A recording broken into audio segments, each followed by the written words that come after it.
Hi, my name is George Ransom. I'm part of the Walpole Historic Society. Today, we're going to be previewing one of the profiles of one of the founders of Walpole. We're going to be talking about Bradford Lewis.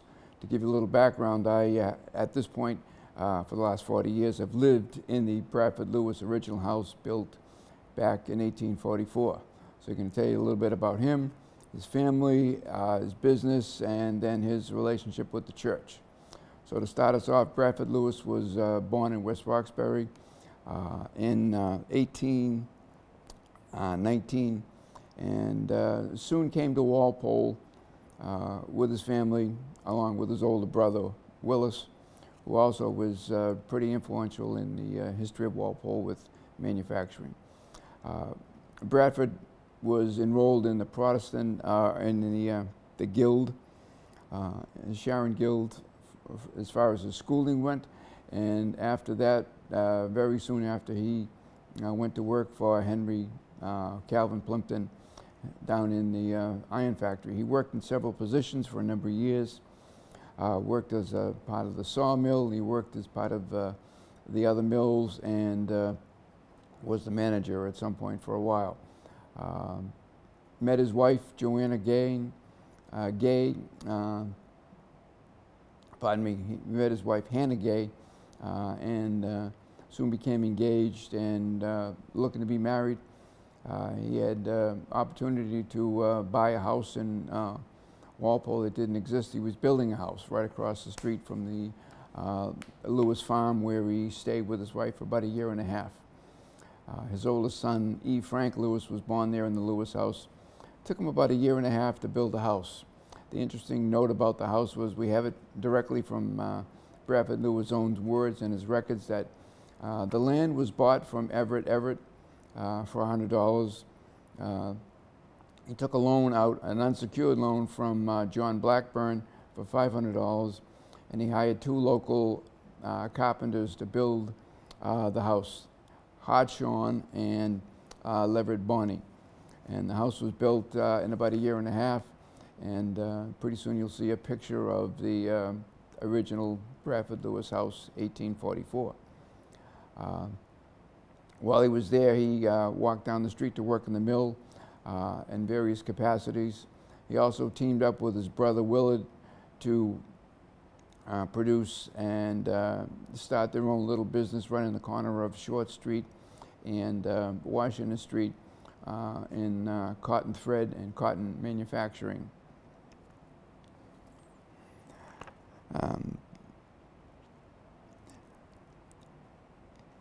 As they became more involved in the business with Calvin Plimpton, he took on more responsibilities, and the business grew and flourished in that era for about 10, 12 years.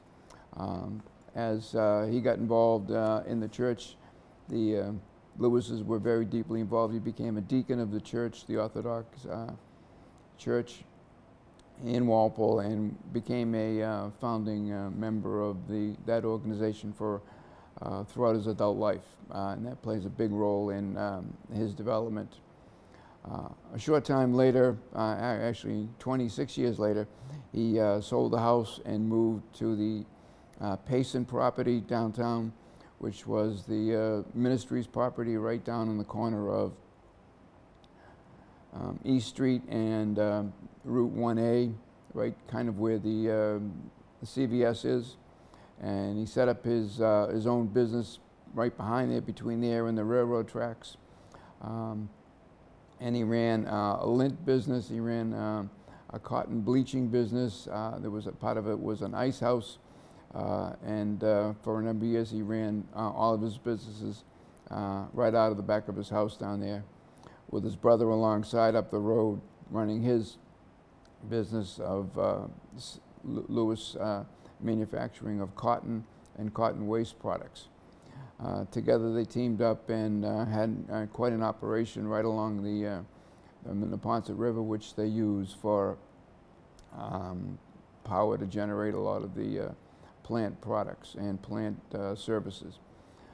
Later on, his son would join him in the business, and his oldest son started his own business up the street on the Mill Pond, where he actually did some ice houses and various other wool scouring businesses.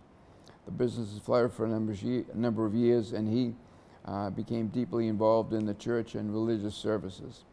An interesting fact recently found out was that Bradford Lewis was responsible for the development of the electric lights in downtown Walpole. So he was the spearhead, the innovator, the person who actually funded the development of electric lights to downtown to increase business and increase the involvement of community people after hours with the electric lights.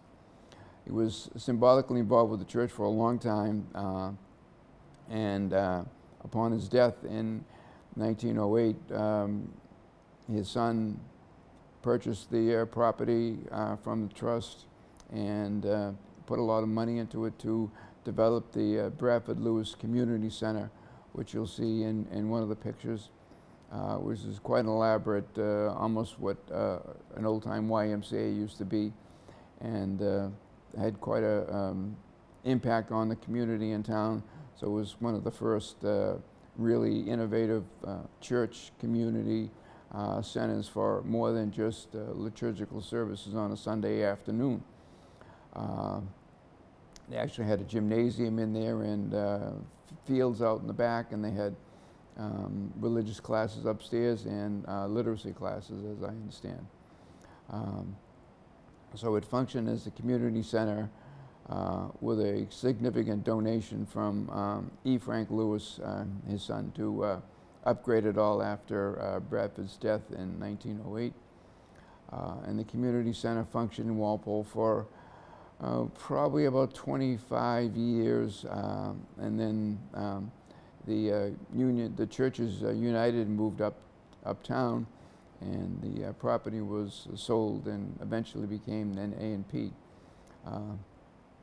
Now, as a result of all the significant contributions that Bradford made to the community, his son put together a fountain in Lewis Square right down in front of the homestead, and that can be seen today. So you'll have a chance to common pictures now that if you drive by, you'll have to notice the horse trough with the inscription of Bradford Lewis, 1910.